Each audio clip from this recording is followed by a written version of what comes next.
నమస్కారం. రాకీ న్యూస్కి స్వాగతం. ముందుగా ముఖ్యాంశాలు. కాకీలే కిరాతకులైతే సామాన్యులకు రక్షణ ఏది? ప్రక్షాళనలో జిల్లా పోలీస్ యంత్రాంగం. పేదల ఇండ్లలో వెలుగులు నింపడమే కూటమి ప్రభుత్వ లక్ష్యం. ఎమ్మెల్యే కన్నా లక్ష్మీనారాయణ. నిన్నటిదాకా నీటి కోసం పోరాటం, నేటి నుండి గిట్టుబాటు ధర కోసం ఆరాటం. మొక్కజొన్న రైతుల ఆవేదన. మాకు నీళ్లు ఇవ్వండి, దాహం తీర్చండి. పట్టణ శివారు ప్రాంత వాసుల వేడుకోలు, కలెక్టర్కి మెమోరాండం.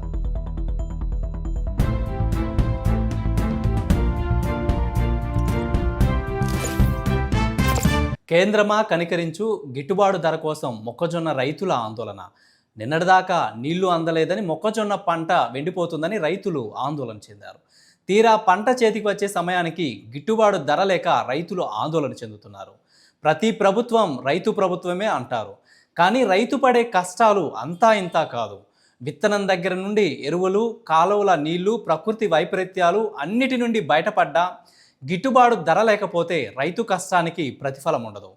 కేంద్రం తక్షణమే గిట్టుబాటు ధర కల్పించి మొక్కజొన్న కొనుగోలు కేంద్రాలను ప్రారంభించాలని రైతులు కోరుచున్నారు. యాక్చువల్గా మైజ్ ఏంటంటే 4 acres వేసాము.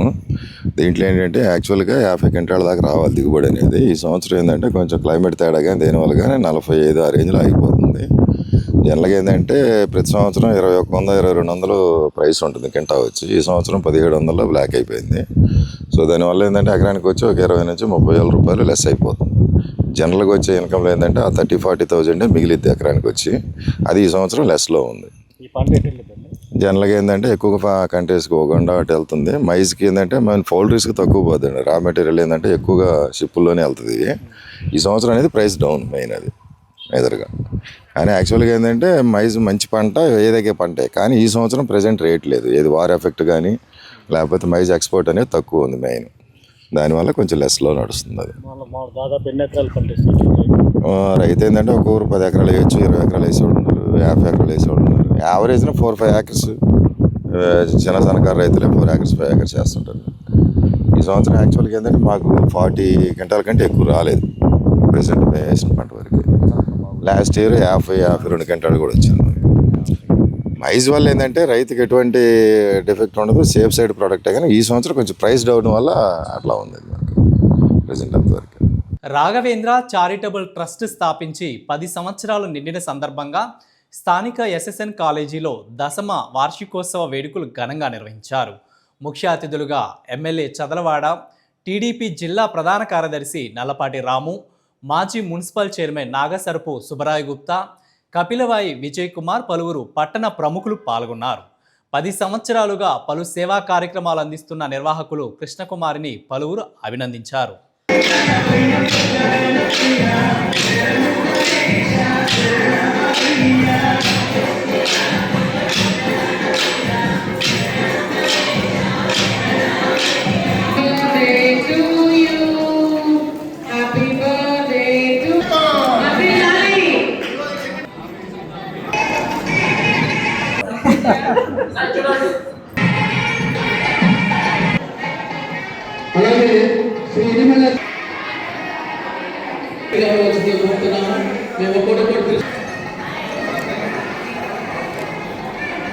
మన కృష్ణకుమారి గారు ఈ 10వ వార్షికోత్సవం రాఘవేంద్ర ట్రస్ట్ అమ్మ ఎప్పుడు కూడా బాగా కష్టపడుతుంది పాపం.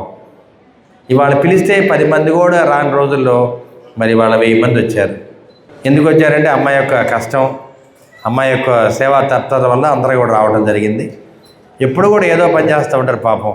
పేదలకు అన్నదానం చేస్తారు, ఇల్లు లేని వాళ్ళకి ఏదో నైట్ షెల్టర్ ఇస్తారు. నైట్ షెల్టర్ కూడా చాలా రోజులు మెయింటైన్ చేశారు. అదేవిధంగా పేద విద్యార్థులకి పుస్తకాలు ఇస్తూ ఉంటారు, పేద రోగులకి అన్నదానం చేస్తూ ఉంటారు. పేద ప్రజలకి అందరికి కూడా ఎక్కడో చోట అకామిడేషన్ కల్పించి భోజనం పెడతా ఉంటారు. వికలాంగులకి దగ్గరుండి సహాయం చేస్తూ ఉంటారు. ఎన్నో కార్యక్రమాలు చేస్తూ ఉంటారు. అంటే ఇటువంటి కార్యక్రమాలు చేయటం అనేది చాలా గొప్ప గుణం, దేవుడిచ్చిన వరం అన్నమాట.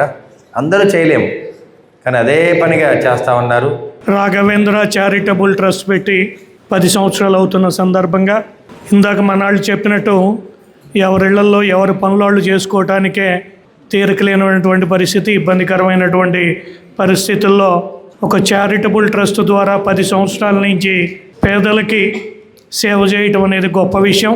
రాబోయే రోజుల్లో కృష్ణకుమారి గారి ఆధ్వర్యంలో ఉన్నటువంటి ఈ రాఘవేంద్ర చారిటబుల్ ట్రస్ట్ ఇంకా మంచి మంచి సేవా కార్యక్రమాలు చేయాలని, ఈ సేవా కార్యక్రమాలకి పట్టణంలో ఉన్నటువంటి పుర ప్రముఖులందరూ కూడా వాళ్ళ చేయూతను అందించాలని కోరుకుంటూ, ఈ అవకాశం ఇచ్చినటువంటి మీ అందరికీ కూడా హృదయపూర్వకమైనటువంటి ధన్యవాదాలు తెలియజేసుకుంటా ఉన్నాను. చాలా గొప్ప విషయం. ఎందుకంటే మామూలుకి మనం ఏదైనా హెల్ప్ చేసి డబ్బులు హెల్ప్ చేయడం ఒక వ్యక్తి అయితే, వృద్ధులకి వాళ్ళకి రోజు సేవ చేస్తూ వాళ్ళ ఆరోగ్యాలు కానీ వాళ్ళ ఆహారం పెట్టడం కానీ వాళ్ళకి ఏమైనా సమస్యలు వస్తే చూడటం చాలా కష్టమైన పని. అలాంటి 10 సంవత్సరాలు పూర్తి చేయడం. అట్లాగే కోవిడ్ అప్పుడు ఎక్కడన్నా కోవిడ్ కాకుండా మరి మెడిసిన్ కూడా మంచి కోవిడ్ అరికట్టామని చెప్పారు. అట్లాగే కోవిడ్ అప్పుడు ఎంతో మందికి ఆహారం అందించడం జరిగింది. 70 రోజులు కూడా ఈ ట్రస్ట్ ఇప్పుడు నడుపుతున్నామండి. 6 సంవత్సరాల నుంచి ఆశ్రమాన్ని నడుపుతున్నాను. మేము అద్దె భవనంలో ఈ ఆశ్రమాన్ని నడుపుతున్నామండి.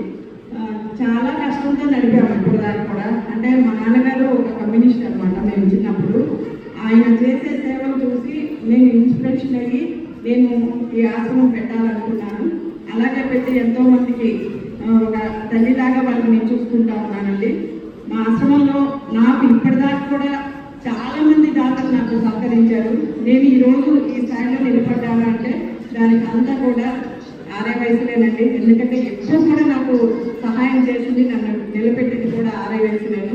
వాళ్ళందరికీ కూడా ఎప్పుడు నేను చాలా హృదయపూర్వక నమస్కారాలు తెలియజేసుకుంటున్నానండి.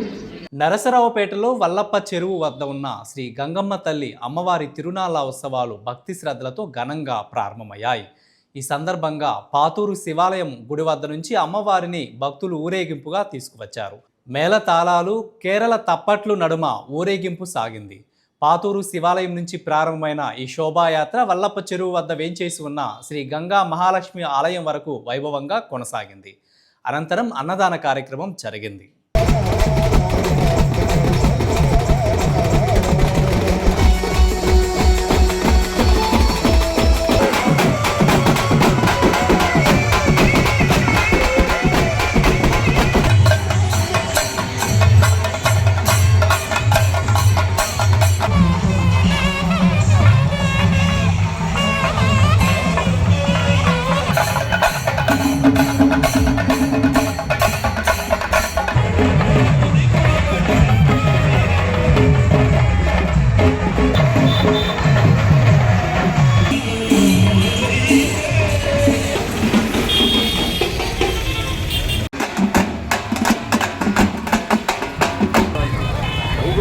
అన్నప్రసాద కార్యక్రమం జరుగుతుంది.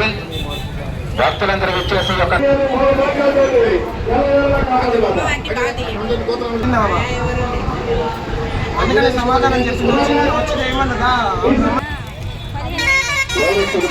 సాయంత్రం అంగరంగ వైభవంగా విద్యుత్ కాంతులతోటి నరసరావుపేట బీసీ సంక్షేమ సంఘం ఆంధ్రప్రదేశ్ అధికార ప్రతినిధి బాదుగుండల శ్రీను ఆధ్వర్యంలో కలెక్టర్ కార్యాలయంలో ఏపీ బీసీ సంక్షేమ సంఘం తరపున మహిళా రిజర్వేషన్ బిల్లులో బీసీ మహిళల కోటా కేటాయింపు జరగాలని, జనగణనతో పాటు కులగణన కూడా చేయాలని మరియు ఏప్రిల్ నెలలో చేపట్టబోయే జనగణన ఫార్మాట్లో ఓబీసీ కాలం చేర్చర గురించి అర్జీ సమర్పించారు. కలెక్టర్ గారి కార్యాలయంలో పీజీఆర్ఎస్ కార్యక్రమంలో మరి బీసీ సంక్షేమ సంఘం తరపున మహిళా రిజర్వేషన్కి సంబంధించి బిల్లులో మరి బీసీ సబ్ కోటా గురించి బీసీ సబ్ కోటాను కేటాయించవలసిందిగా మరి అర్జీని కలెక్టర్ గారికి అందజేయడం జరుగుతూ ఉంది. ప్రప్రథమంగా నేను చెప్పదలుచుకుంది ఏంటంటే 30 సంవత్సరాల నుంచి మరి మహిళల అందరూ కూడా ఎన్నో రోజులుగా ఎదురు చూస్తున్నటువంటి మహిళా రిజర్వేషన్ బిల్లు మరి ఆమోదం పొందటం హర్షణీయాంశమైనటువంటి విషయంగా నేను భావిస్తూ ఉన్నాను.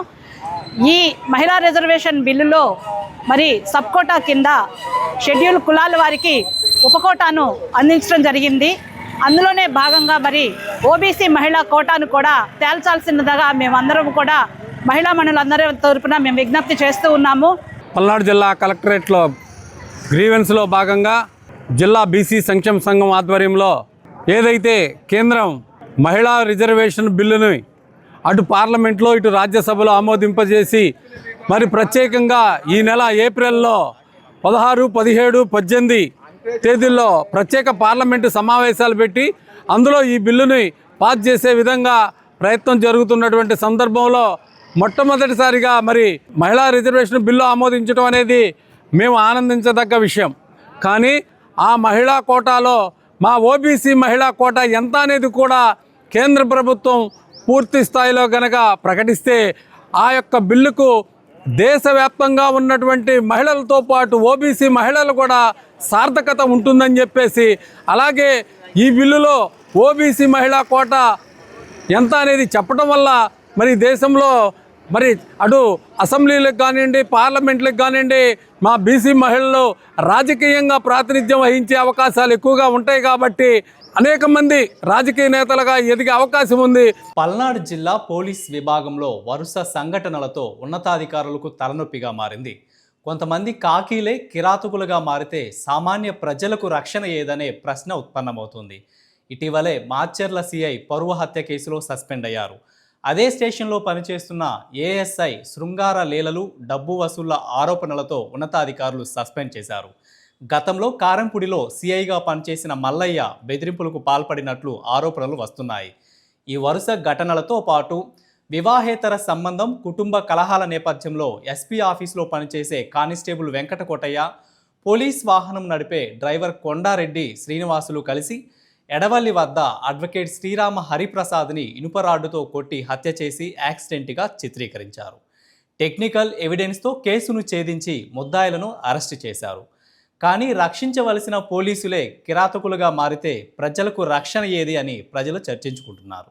నర్సాపేట సబ్ డివిజన్ పరిధిలో, చిల్లూరుపేట రూరల్ పరిధిలో, ముఖ్యంగా ఈ కోటప్పటి నుంచి వచ్చే రూట్లో ఈటీ జంక్షన్ దగ్గరగా మొన్న నైటు ఈ అడ్వకేటు పేరు వచ్చేసి శ్రీరామ హరిప్రసాద్, ఇతను మార్కాపురం బార్లో అడ్వకేట్గా రికార్డ్ అయి ఉన్నాడు.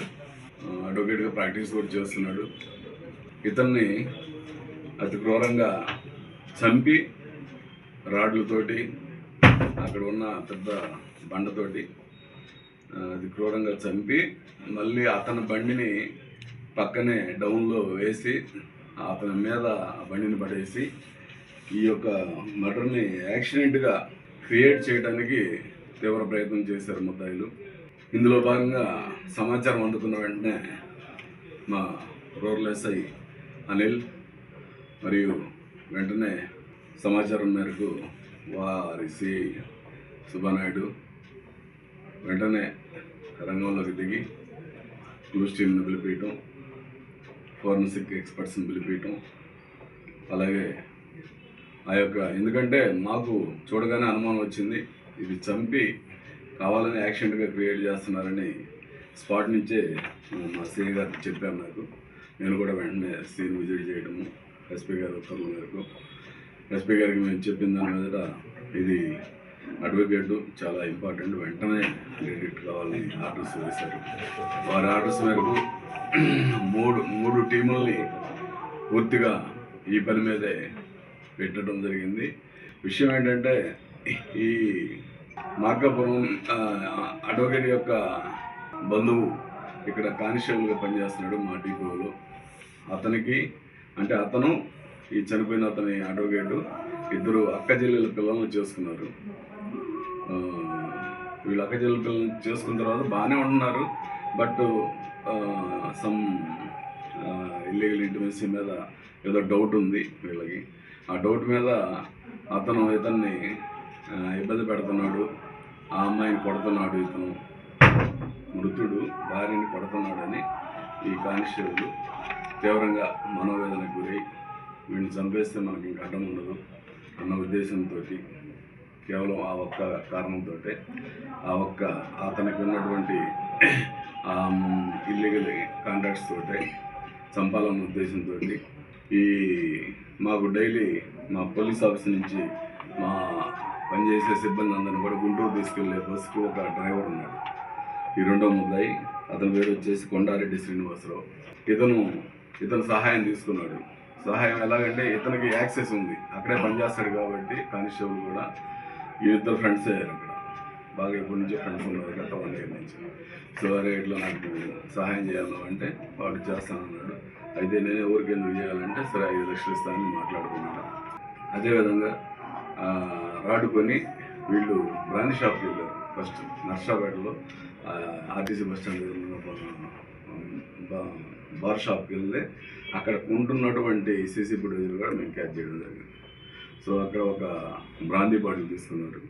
ఆ బ్రాందీ బాటిల్ తీసుకొని ముందే ప్రీ ప్లాంట్ ఇతనికి ఎక్కువ తాపాలి, వాళ్ళు తక్కువ తాగాలి ఉద్దేశంతో ఆ బాటిల్లో దాదాపు 75% ఇతనికే తాగారు. వచ్చి కొడకొండ దగ్గర సెంటర్లో కూర్చొని తాగిన తర్వాత తెలియని మైకంలో అటు ఇటు తిప్పేసి వీళ్ళకి కూడా ఎక్కడ చంపాలో తెలియక అటు తిరిగి ఇప్పుడు మనకి ఈ యూటీ జంక్షన్ దగ్గరగా అతన్ని నైటు పడేసి కొట్టి రాడుతో కొట్టి చంపి కింద పక్కనే చిన్న ఒక 5 అడుగుల లోతు కాలువ ఉంది. కాలువ అంటే రోడ్ డౌన్, ఆ డౌన్లో పడేశారు. దాని మీద ఈ బండి పడేశారు. రాజుపాలెంలో ఎస్సీ ఎస్టీలకు ఉచిత పీఎం సూర్యాగర్ పథకం శాసనసభ్యులు కన్నా లక్ష్మీనారాయణ ప్రారంభించారు. పేదల ఇళ్లల్లో వెలుగులు నింపడమే కూటమి ప్రభుత్వం లక్ష్యమని కన్నా లక్ష్మీనారాయణ అన్నారు. ప్రధానమంత్రి నరేంద్ర మోదీ మరియు మన ముఖ్యమంత్రి వర్యులు నారా చంద్రబాబు నాయుడు లక్ష్యం ప్రతి పేద కుటుంబానికి ఉచిత విద్యుత్ అందించడం. ఈ పథకం కింద రూఫ్టాప్ సోలార్ ఏర్పాటు చేసుకున్న ఎస్సీ ఎస్టీ కుటుంబాలకు నెలకు 300 యూనిట్ల వరకు కరెంటు ఉచితంగా లభిస్తుంది.